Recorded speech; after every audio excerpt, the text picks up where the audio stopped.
Kwaba at the Adom TV so Diadri Premtobre sports and Yadru so deba. Your family right time and your Rafael L Central Campista Creative we are sitting now present and ye Shasia and say Europa League no yes and a last round of games in a course for second leg encounter me patron parents number round of 16 Paya Neja me patron Manchester United for na omu basa for free mono say the area and some say could Spain be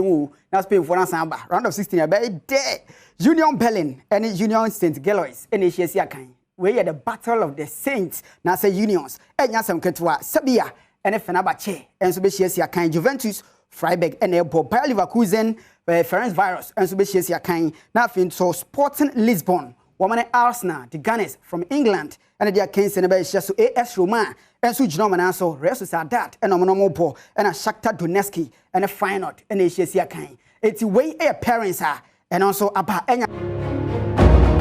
na goalkeeper we and them with the South Sudan.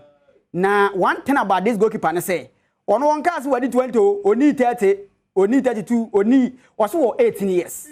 tournament no under 20 tournament to Kosovo Egypt also on 18 years now send run or dem we sign wonders to check boss bebre year savings run what time and we you ball free pomu no na so kram and for born abaso yes so 18 years wow we goalkeeper gina ho ya asem sebe unsa bibrem ha de e bi so na owia no o ye dark pa o ti say we wo 18 years de a e na member under 2 o ti say member under 2 na asem fa na asem ko the goalkeeper ono so edamu edema South Sudan ono so ho nsem Argentina ha afa ba bia enso eno no good work Simon ono ensem ni me